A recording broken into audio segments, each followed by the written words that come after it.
नमस्कार। प्राणायाम Hindi YouTube channel में आप सभी का स्वागत है। साथ में मैं पुनः स्वागत करूंगी ऋषि श्री गौतम चटर्जी सर का। सर, स्वागत है आज के वेदांत दर्पण कार्यक्रम में आपका। पिछला जो सर एपिसोड था उसी की कंटिन्यूएशन में ये होगा। गुरु शिष्य परंपरा पर ही ये सीरीज चल रहा था। उस पर जो था कि वाणी और आचरण और सही गुरु की, सही संत की पहचान कैसे हो आज के युग में। मेरा सर ये प्रश्न था आज कि पिछले एपिसोड में आपने सर ये बोला था कि मीरा जी ने, संत मीराबाई ने कभी कबीर के पद नहीं गाए, कबीर ने कभी रसखान के नहीं गाए, रसखान ने कभी तुलसीदास जी के नहीं गाए। उनके अपने अपने पद थे। पर ऐसा है कि वो मीरा, सूरदास या कोई भी संत है, कोई भी इल्यूमिनेटेड सोल या जैसे भी ऐसे रियलाइज्ड सोल्स है, ऋषि औरबिंदो, उन्होंने भी अपनी तरीके से बात को बोले। लेकिन सच तो वही है, वही बात को अपने भाषा में बोले हैं। सर, भाषा और भावना, उपलब्धि जब होती है तब ये बातें निकलती हैं अंदर से, और वो नहीं निकलती है। पर the universal truth is only one. वो अपनी भाषा में बोलते हैं और वही सच है। वेदांत तो, अद्वैत वेदांत की भी बात कबीर ने, संत कबीर ने बोले हैं अपने तरीके से, और उसके भी बोले हैं। राम की भी बात कबीर ने बोले हैं, और तुलसीदास जी ने भी। मेरा मेरा सर मेन प्रश्न ये है कि जैसे उपलब्धि भी हो रही है, या जैसे आपने पूछा था कि कोई गाती है, या पहले बहुत जो गायिकाएं थी उनसे आपने पूछा था, सीनियर गायिकाएं थी हमारे देश की, कि आप अपने पद क्यों नहीं गा रही हैं, आप मीराबाई के पद क्यों गा रही हैं। वो गा रही हैं सर, पर ये रचना भी तो आएगा ना। जब भी कोई गाएगा, साथ साथ भावना के साथ में, उपलब्धि के साथ में वो रचना निकल के आएगी। जब भी वो गा सकती है या गा सकते हैं कोई। तो एक है अनुभव करना, उसको उपलब्धि करना, और फिर वो बन जाना। वो जब बन जाएंगे खुद ही वैसे, तो वो अपने आप निकलेगा। उसके लिए उनको कोई कसरत नहीं करनी पड़ेगी कि मुझे रचना भी करना है कोई चीज। वो अपने आप ही निकल जाएगा। That's very natural and divine impulse, अगर ऐसे निकल जाएगी वो। तो मुझे लगता है यही है सर। और इसीलिए, मतलब इसलिए वो कैसे गाएंगे अपने, जब तक वो अपने आप नहीं होगा। वो तो सर दोहराना ही पड़ेगा उसी चीज को। वो हाँ, हो सकता है कि ईश्वर ने सर सबको अपने अपने प्रतिभाएं दी है, और गला दिया है। जो गायक है, गायिकाएं हैं, उनको गला दिया। वो अपनी तरीके से जब संगीत को व्यक्त करते हैं, उनकी विस्तार करते हैं उनको भावना में, वो एक नई चीज बन जाती है। संगीत का एक नया फॉर्म बन जाता है। मीराबाई की ही संगीत किसी और ने गाया, एम एस सुब्बलक्ष्मी जी ने गाया था, वो इतना पॉपुलर हुआ था। उन्होंने इतने भाव भाव के साथ में उसको गाया था। और काफी लोगों ने, काफी, जैसे ये कला की रूप में मैं बता रही हूँ सर। तो that is how art is always creative, like you can get new creative things. पर इन वेदांता फिलोसॉफी, हम लोग जो वेदांत दर्शन में ये दर्शन की बात कर रहे हैं, इसमें नई चीज जब भी निकलेगी जब भी किसी की उपलब्धि होगी, है ना। तो, है ना। तो अब जो संत है, जो प्रश्न मेन था टॉपिक का, कि कैसे पहचान होगा, उसी चीज को कोई तोते की तरह रिपीट कर रहे हैं। लेकिन तोते की तरह हो सकता है सर उनको उपलब्धि हुई हो, पर हो सकता है कोई नई बात नहीं, उनके प्रचार के लिए वो बोल रहे हो सकता है, ये भी हो सकता है कि कोई पहली बार पहली चीज को, कि अच्छे चीज को प्रचार कर रहे हैं इसलिए बोल रहे हैं वो। ये उनका काम भी है कि भाई बुरे चीज को प्रचार करने के अच्छा है कि अच्छे चीज को प्रचार करो, तो वो वैसे कर रहे हैं, ये भी हो सकता है। और वो मार्गदर्शक कहलाते हैं, या जैसे भी हो, मतलब इस प्रकार से सोचते हैं। तो मेरा यही प्रश्न है सर कि कैसे ये, कि कैसे समझ में आएगा, कैसे इसको, इसकी पहचान कैसी होगी। स्वामी विवेकानंद ने रामकृष्ण ठाकुर की बात का प्रचार किया पूरी दुनिया में, जी जी। है ना। उनको ये अनुमति दी गई थी, स्वामी अभेदानंद जी को नहीं।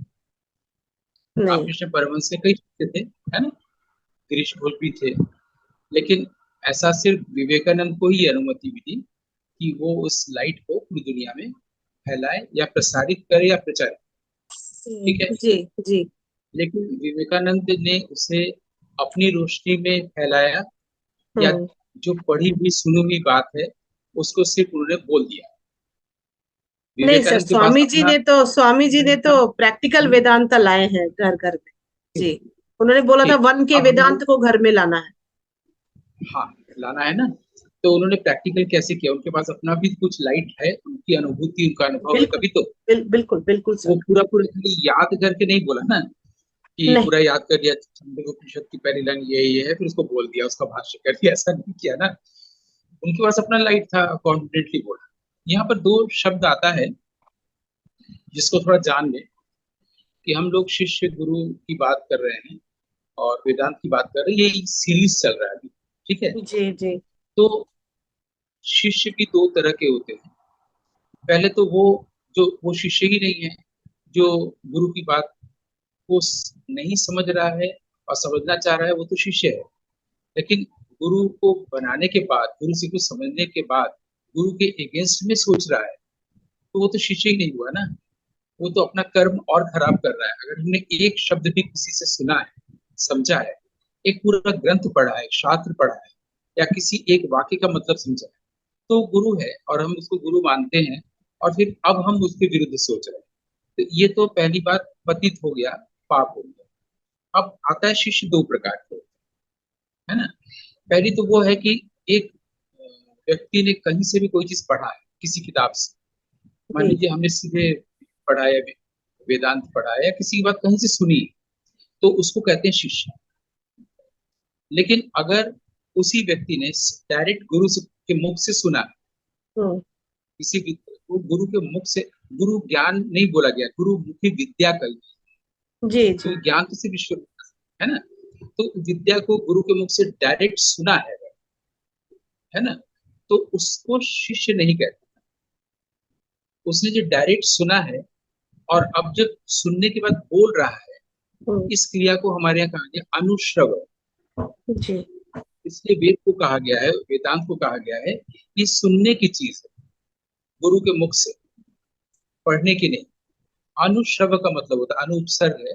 श्रवण आप जानती हैं, हम लोग पिछली बार बात कर चुके हैं, श्रवण से श्रुति तक, तो वो अनुश्रव है, यानी कि वो उसको डायरेक्ट सुन रहा है, फिर उसको वो बोल रहा है किसी और से, ठीक है। हम्म। ऐसे व्यक्ति को अनुचानह कहा गया है। ये भी शिष्य की एक प्रजाति है, जो किताब पढ़ के नहीं बोल रहा है, किसी और से सुन के नहीं बोल रहा है, या किसी और की सुनी सुनाई बात को नहीं दोहरा रहा है, वो डायरेक्ट गुरु के मुख से सुना है और अब वो उसको बोल रहा है, तो उसने अनुश्रव किया है। वो अनुचान कर रहा है। एक विद्वान होता है जिसका ज्ञान होता है, और एक होता है दूसरे तक पहुंचाना। जी। तो वो अनुश्रव करने के बाद जो अनुचान है, उसका मतलब है कि वो पहुंचा भी दे रहा है, कम्युनिकेट भी कर दे रहा है। ये शिष्य के दो प्रकार हमारे यहाँ बताए, ठीक है। अब है कि जब तक मेरे पास लाइट नहीं है, तब तक मेरे पास कहने को कुछ नहीं, ठीक है। जी। जब हमें शुभ लक्ष्मी जी गा रही हैं, कई बार हम लोगों ने बनारस में सुना है, हम लोगों ने तो काशी विश्वनाथ मंदिर में उनको बैठ के सुना है, जमीन पर बैठ के गा रही थी, हम लोग सब बैठे हुए थे। तो वो भी भाव में विभोर है, हम सब भी भाव में विभोर, ठीक है। ऐसे कई गायक हुए हैं, जैसे कुमार गंधर्व जी हुए हैं, जिनकी अभी बर्थ एनिवर्सरी मनाई जाने वाली है। किशन महाराज जी का भी मनाया जा रहा है बर्थ एनिवर्सरी, मतलब 100 साल, शतवार्षिकी जिसको कहते हैं। जी। किशन महाराज जी का जन्म 1923 में हुआ था और कुमार गंधर्व का 1924 में। तो शतवार्षिकी मनाई जा रही है। कुमार गंधर्व ने कबीर के भजनों को गाया है, इतना इफेक्टिव गाया है कि हम लोग पिछले लोग गायकों के भजन कबीर के भूल जाते हैं। जैसे पुरुषोत्तम दास जरोटा के पहले कबीर के गाए भजन रेडियो में हम लोग सुनते थे, झीनी झीनी चदरिया, तो उसी को कुमार गंधर्व ने गाया, तो एक दूसरी ऊंचाई दे दी है, हम लोग पिछला भूल, है ना। तो गायक तो बहुत बड़े हैं कुमार गंधर्व, गायिका बहुत बड़ी है, किशोरी अमोनकर, मालिनी राजूकर, है ना, एम एस शुक्लक्ष्मी। लेकिन जब कोई गायक किसी के पद को गा रहा है, तो पहली बात तो ये है कि वो अपनी बात नहीं कह रहा है, वो अपनी शैली में गा रहा है। उसने गाना सीखा है, गाने की टेक्निक्स उसको पता है, ठीक है, उसके पास भाव है, लेकिन अपना पद नहीं गा रहा है। वो बोल रहा है मैं कबीर के पद गा रहा हम्म। हूं, है ना। तो वो कबीर के पद को गा रहा है, वो सूर के पद को गा रहा है। वो कबीर कुमार गंधर्व जी ने गोरख के भी पद गाए हैं, बालों की बीत पवर का खंभा, भोला मन जाने, भोला मन ये जान रहा है कि अमर तेरी का है, तो जी। उन्होंने गाया है। तो जब कोई गा रहा है हमें अच्छा लगता है, ठीक। हम्म। इसीलिए हम लोग कवि और संत कवि अलग करते हैं। अगर आप हम्म। हिंदी साहित्य का इतिहास पढ़े तो कबीर सुर तुलसी को संत कवि कहा गया, हम्म। कवि नहीं कहा गया। और दूसरे कवि जो रचना करते वो भी कवि कहे वो गए। कवि है, हाँ। That's an art Panini form. ने, हाँ, पाणिनि ने, महर्षि पाणिनि ने अष्टाध्यायी में 4 कैटेगरीज बनाई है ऐसे रचनाकारों की। जो पहला है उसको कहा गया है कि प्रख्या। हम्म। प्रख्या मतलब जिसके पास वो लाइट आई, वो बात आई है, हम्म। लेकिन उसे कहा नहीं। उसके बाद बात आई, से बुद्ध के पास बात आई, लेकिन उन्होंने इसको गाया नहीं। हम्म। अशोघोष ने उस बात को कहा। सोक्रेटिस के पास लाइट आई, लेकिन प्लेटो ने लिखा। तो दूसरे के लाइट को जब दूसरा कोई कहता है, उसको कहते हैं उपज्ञात। प्रख्या का मतलब होता है कि वो व्यक्ति में खुद एक रचना हुई, लेकिन उसे रचना लिख के नहीं दी, हम्म। उसके लाइट को किसी और ने कहा, उसको कहा गया उपज्ञात। उपज्ञान। प्रख्या, उपज्ञा। हाँ, क्योंकि उपज्ञा का मतलब होता है आप किसी बात को कैसे कह रहे हैं, हम्म। कुमार गंधर्व कैसे गा रहे हैं, ठीक ठीक। है, ये कैटेगरी बनाई। और जो साधारण कवि है उसको कृत कहा गया है, इसलिए कृतियां, कृति शब्द आया। कृति छोटी जब है तो वो रचना है, और कृति बड़ी अगर है, दीर्घी है, इन रचना का है। तो हम्म। कैटेगरीज बनाई है ना। जी। तो ये जिसके अंदर प्रख्या होती है, प्रख्या का मतलब लाइट जो है रिवील किया, और उपज्ञा का मतलब होता है कि अंदाजे बयां, अपने कैसे कहा, ठीक है। तो पहले जितने भी ऋषि हुए वो सब कवि, कवि और संत कवि ऐसा नहीं कहा। बाद में जो साधारण रचनाकार है और संत कवि है, तो उनको अलग करने के लिए कवि और संत कवि कहा गया। आज हमारे हिंदी में जैसे बहुत कवि हैं, बहुत कवि उड़िया है। में बहुत कवि हैं, मलयालम में बहुत कवि है ना। बिल्कुल। संत कवि सभी नहीं। नहीं। लेकिन जो संत कवि हैं पहले वही, उन्हीं को ही कवि कहा जाता है, उन्हीं को ऋषि कहा जाता है। ये हम्म। भी मैं पहले बता चुका हूँ। विद्वान, देवता, ऋषि और कवि एक ही होते एक ही होता था। थे। बिल्कुल। तो कबीर ये चारों थे। कबीर मीरा का पद नहीं गा रहे हैं, न उन्होंने गाने की ट्रेनिंग ली है, न मीराबाई ने गाने की ट्रेनिंग ली। तो एक गायक गायिका हुए और एक कवि। जी जी जी। क्लियर हो गया। हाँ। आप सुर के पद गा रही है, सुर कवि हुए, और जो गा रही हैं वो गायिका। हम्म। गायिका के पास क्या है, पूरी ट्रेनिंग है, साधना है, व्याकरण है और भाव है, भाव। ठीक है। लेकिन उनके पास ईश्वरीय भाव नहीं है।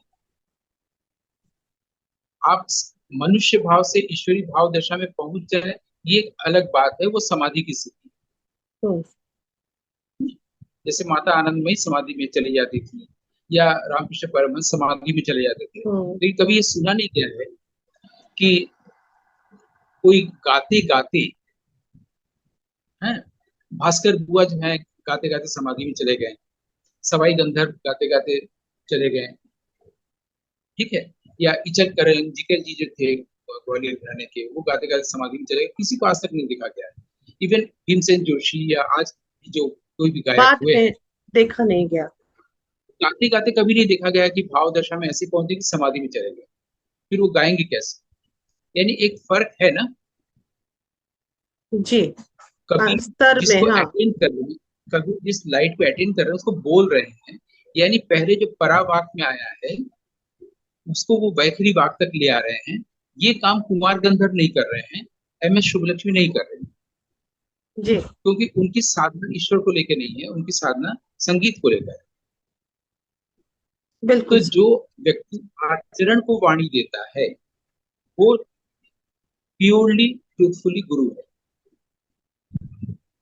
और जो बोल रहा है वाणी, जो आचरित किया हुआ नहीं है, वो फॉल्स, वो अच्छा, जो फॉल्सिटी है। आचरित किया हुआ नहीं है। हाँ।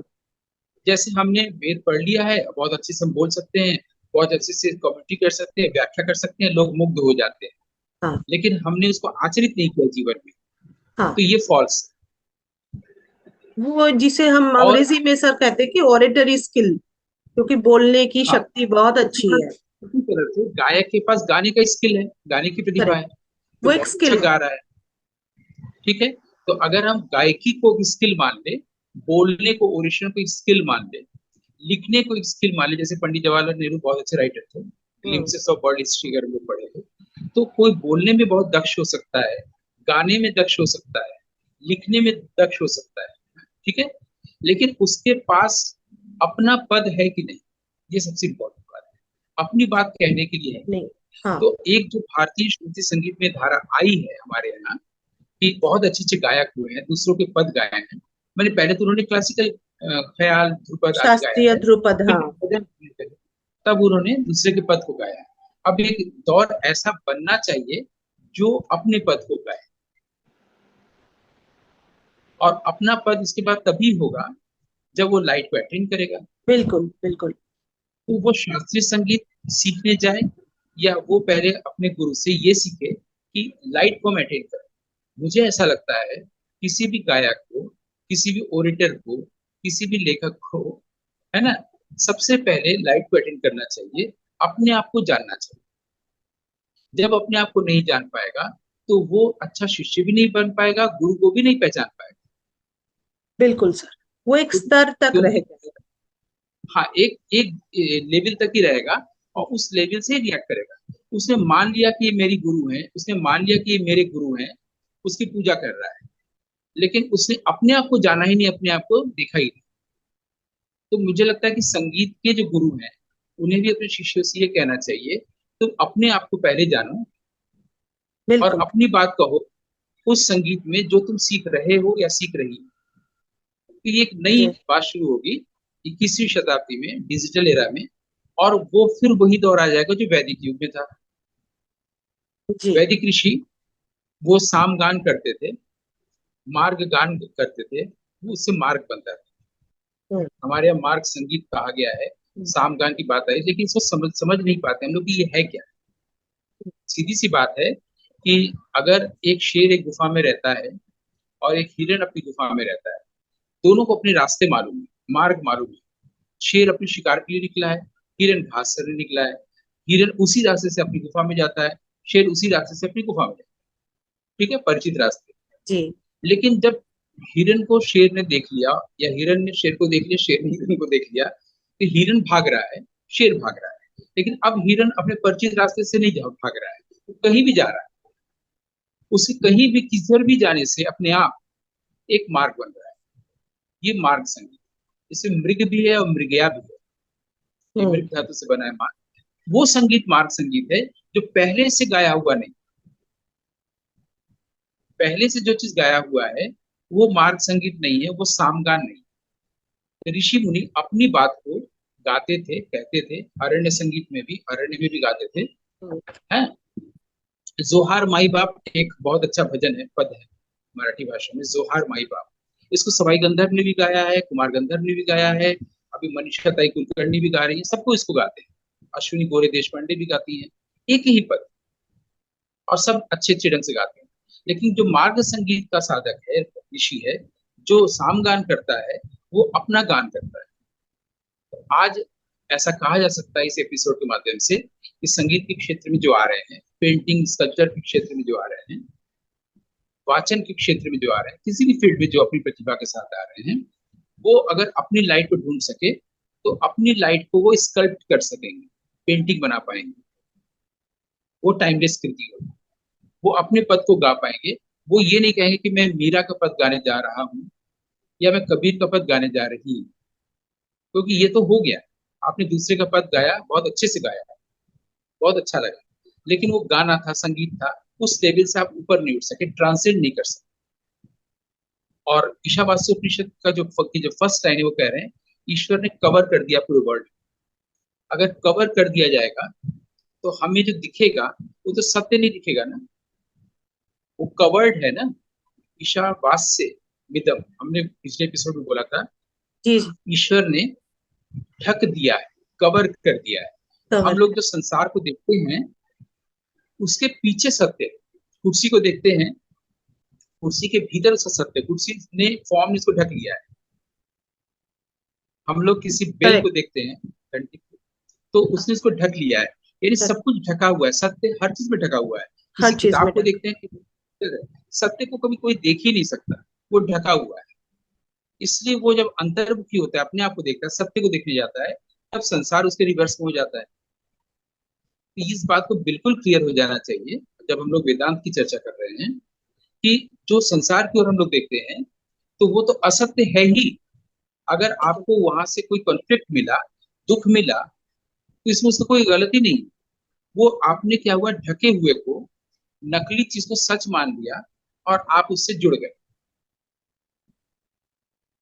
जी है ना।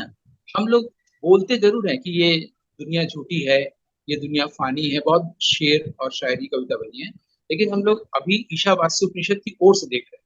ईश्वर खुद क्या कर रहे हैं, ईश्वर ने संसार बनाई और संसार से अपने आप को ढक लिया, जी वास्य कर दिया। जी आप ईश्वर को देखने की कोशिश करें, न कि संसार को। संसार को जब भी देखने जाएंगे, तो वो हमेशा आर्टिफिशियल है, फॉल्स है, फॉर्म किसी आइडिया का। फॉर्म को हम लोग सच मान ले रहे हैं, नेम एंड फॉर्म को, और उससे जुड़ जा रहे हैं, क्योंकि इंद्रियां हमारी बाहर खुलती हैं तो बाहर जगत की ओर ही जा रही है। इसलिए कहा गया कि इंद्रियों को भीतर की ओर करिए।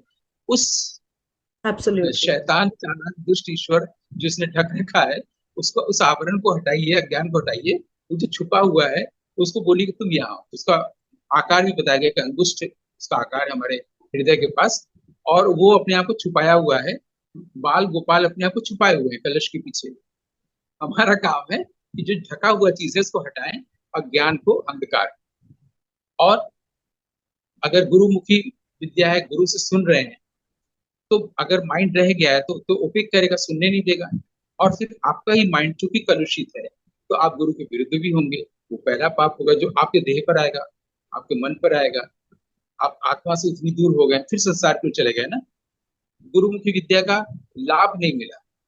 इससे शिष्य को और गुरु को एक साथ अपना उत्तरण देखना होगा, एक साथ ऊपर उठना होगा, लगातार उस व्हाइट स्वान की तरह। तो जी आपको अपने प्रश्न का उत्तर मिला या नहीं। हमने गायिका जी को अलग किया, गायक को, जी जी जी बिल्कुल और उसकी लाइफ बात को है। अलग किया, और ये कहा कि गुरु जो होता है वो आचरण को वाणी देता है। बिल्कुल। और फॉल्स लोग, जिससे हम लोग कहते हैं कि ये पाखंड है, पाखंडी है, वो दरअसल वाणी को आचरण दे रहा है, कोशिश कर रहा है। या इसको और सरल कर दें, एक आदमी सच्चा आदमी है, बेचारा साधारण आदमी है, उसका माइंड जैसा भी है, लेकिन उसने अच्छी बात सुनी, उसको वो प्रैक्टिस करना चाहता है, सिंपल चीज है, लेकिन कर नहीं पाता। उसको भी अगर ये बता दिया जाए, तुम आचरण को वाणी देने की कोशिश करो, तुम्हें कुछ मेहनत नहीं करना पड़ेगा। लेकिन तुम अगर रामकृष्ण की वाणी को, विवेकानंद की वाणी को, कबीर की वाणी को खुद आचरित करने जाओगे तो कठिनाई हो। दूसरे के पद को गाने जाओगे तो कठिनाई हो। वेद उपनिषद के पद को गाने जाओगे तो कठिनाई हो। तुम आचरण फल से कर्म की ओर बढ़ो, तुम आचरण से वाणी की ओर बढ़ो, हमेशा सच्चे रहो। वो व्यक्ति वहां पर पाखंड नहीं आएगा, झूठ नहीं आएगा, कुछ नहीं आएगा, फरेब नहीं आएगा। कि पहले हमने किसी को रियलाइज किया, अब उसको बोल रहे हैं। पहले फल मिला, फिर कर्म हो रहा है, पहले आचरण हो रहा है, फिर वाणी हो रहा है। चीजों को उल्टा कर दिया। बहुत अच्छा हम हुआ। लोग जिसको सीधा समझ रहे हैं, वो दरअसल उल्टा उल्टा है। इसलिए वो कह रहे हैं श्री अरविंदो कि नेचर जो है वो हमेशा रिवर्स साइड में है सेल्फ के, और सेल्फ जो है हमेशा ऑब्वर्स साइड में है नेचर, उल्टा। तो हाँ, हम लोग को जो सीधा दिखता है दरअसल उल्टा है। उसको उल्टा कर दे तो सीधा हो जाएंगे। जी बहुत सरल सी चीज। बिल्कुल। बहुत तो बहुत आपको धन्यवाद आपका सर। प्रश्न मिला, समय है, या जी आगे और सर। क्या बात करनी है आपको भी बताइए। जी जी जी बहुत इस पर क्लैरिटी मिली इस पर। जो प्रश्न कह रहे थे आप, उसका मतलब यही है कि जब तक रियलाइजेशन अपना खुद नहीं होता है, अपने रियलाइज स्टेट में जब तक कोई नहीं जाता है या उसकी कोशिश नहीं करते हैं, तब तक चुप रहना चाहिए, शांत रहना चाहिए। शांत रहना चाहिए। और तब तक बिल्कुल शांत रहना चाहिए, चुप रहना चाहिए। उसके एक्शंस का भी कोई मीनिंग नहीं होता है, उसके पहले कोई जरूरत हम्म, भी नहीं होती है उस एक्शंस की। क्योंकि वो भी फिर 10 चीजों से 10 चीज, 10 बातों से 10 बातें आएंगी, ये क्यों हुआ, वो क्यों हुआ, ये ऐसा क्यों है, वैसे क्यों है। बिल्कुल बिल्कुल। इस पर और ही वो। सबसे बड़ी बात देखिए कि जो ये जो ईशोपनिषद की पहली लाइन अभी हम लोगों ने बार बार बोली 2 एपिसोड में, उसमें अगर वो खुद, there is only one who moves, वो मूव कर रहा है, यानी पूरा संसार के साथ मूव कर रहा है, इसमें हम भी मूव कर रहे हैं। मैं तो कुछ हुआ ही नहीं ना। मैं तब हो रहा है जब थिंक कर रहे हैं, मेमोरी में जा रहे हैं, तब लग रहा है कि मैं कुछ हूँ। यानी जैसे ही मैं होने लगा, अहंकार आ गया, ईगो आ गया, तो हम ईश्वर से कट गए ना। हाँ, ईश्वर जो है एक स्वान की तरह पूरे संसार को लेकर मूव कर रहा है, वही मूव कर रहा है। वही उसके मूव मूव कर। करने से सूर्य, चांद, गुलाब, गौतम, संघमित्रा सारे लोग मूव कर रहे हैं, वो मूव कर रहा है, वो बोल रहा है, वो सुन रहा है, उसका हाथ चल फिर रहा है, वो बाइक चला रहा है, वो स्नान कर रहा है, वो कर रहा है। बिल्कुल हम इसे देख सकते हैं कि वो ऐसा कर रहा है। तो वो जब ऐसा कर रहा है, मैं तो आया ही नहीं, मैं कहाँ से आया? जैसे ही मैंने सोचना शुरू किया, अरे उसको, उसका फोन करना है, उसके साथ ऐसा करना है, यहाँ से मैं शुरू हो, अब पूरा वर्ल्ड शुरू हो गया जो पास्ट है। स्वान आगे बढ़ रहा है, तो ईश्वर आगे बढ़ रहा है हमें लेकर के, हम सोच के पीछे जा रहे हैं। तो ईश्वर के ही तो शिष्य नहीं हुए अभी। अभी तो हम बिल्कुल सर, मनुष्य ही नहीं हुए, अभी तो पशु भाव से मनुष्य भाव में आएंगे। बिल्कुल इसी बिल्कुल को ईशावास्य उपनिषद कह रहा है कि कोई संसार नहीं है, कोई भी कुछ नहीं है, वो खुद मूव कर रहा है, एक ही सत्ता, एक ही ईश्वर, एक ही अस्तित्व, और वो, उसमें हम सब लोग हैं। तो उसमें मैं जैसा अलग कुछ है ही नहीं है। जैसे ही आप सोचते हैं, थिंकर आया, माइंडर आया, आप अलग हो गए, ईश्वर से अलग हो गए, दुख आपके पास आ गया, आप बॉडी में आ गए, फिर आप मरने के लिए तैयार हो रहे हैं। ये हो गया पूरी बात, फुल स्टॉप। नहीं सर, मरने की तैयार कोई हो नहीं रहा है, मरने को कोई चाह भी नहीं रहा है। वो चाह रहे हैं कि हाँ, मैं और मेरा कोई मरना नाम, नहीं बिल्कुल चाहता, हाँ, वो चाह रहे हैं कि कोई मैं और मरना मेरा नहीं नाम, चाहता, वो अमर बिल्कुल। होना चाहता है, क्योंकि क्योंकि मंदिरों, नेचुरल हाँ, दानों में भी अमर लोग होना जहाँ नहीं दान चाहता। करते हैं, हाँ, लोग जो दान करते हैं वो कहते हैं कि भाई हमने इतने मेरा लाख नाम, दान की, उस पत्थरों पे मेरा नाम लिख के रख दो। और लिखा जाता था, पहले भी लिखा ही जाता था, और आज भी लिखा जाता है, क्योंकि वो उसी में उनकी संतुष्टि मिलती है। चलिए, मेरा मेरा नाम तो उस पत्थर पे लिखा हुआ है। तो तो उसको इस पता प्रकार नहीं से है कि वो अमर होने की ख्वाहिश में वो मरने की कोशिश कर रहा है। लेकिन वो पहले ही अगर देख ले, मृत्यु को समझ ले, तो हमेशा जीता रहेगा, जीवन हमेशा है शाश्वत रूप से। बिल्कुल इससे मरना बहुत जरूरी है। लेकिन वो अमर होने के लिए सब उपाय कर रहा है, मुझे पद्मश्री मिल जाए, मेरा नाम यहाँ लिख जाए, हमेशा मैं रहूंगा। ऐसे नहीं रहेगा, मेरे बेटे में मैं रह जाऊं। अमर होना चाहता है, अमर होना चाहता है, तो सही बात है, वो अमर है, लेकिन वो ये नहीं जानता कि वो देह नहीं है, वो बॉडी नहीं है, एब्सोल्युटली। देह का अंत। इसी मिली मैंने कहा, मालिनी राजूकर की इति हुई है, लेकिन जो गाना गाया है उसमें वो हमेशा है, उसकी इति नहीं हमेशा नहीं, बिल्कुल बिल्कुल। सर, इसी के साथ हम आज का एपिसोड यहीं पे समाप्त करते हैं। 4 लाइनें आज मैं सुबह कहीं पढ़ी थी सर। मैंने फिर कबीर के ना, वो बहुत दिन बाद में मुझे कबीर की वो मिली थी, तो मैं इस एपिसोड में बोल देती हूँ। जैसे आपने मरने की बात की सर, वही कि बात वही है कि एक पुस्तक था, मैं कहीं पढ़ी थी, die to live. Simple word, die to live. वही बात कबीर, कबीर ने कितना सुंदर इसमें, भला हुआ मोरी गगरी फूटी, मैं पनिया भरन से छूटी। भला हुआ मोरी गगरी फूटी, मैं पनिया भरन से छूटी, मोरे सिर से टली बला। मतलब वो डेथ को आवाहन कर रहे हैं किस प्रकार, इस किस डेथ की, मतलब वो कह रहे हैं कि मैं बिल्कुल वो करके तभी वो रियलाइज कर पाए। बहुत सुंदर सर, बहुत अच्छा। ये भी बहुत अच्छा लगा कि ये वाणी और आचरण, और ऐसे ही आचरण रहे, तो ही रियलाइजेशन के आसपास फिर कोई बोलने पहुंच, की जरूरत नहीं पड़ेगी, अगर आपने आचरित कर लिया तो आपका आचरण ही वाणी आचरण ही हो जाएगा। बिल्कुल बिल्कुल।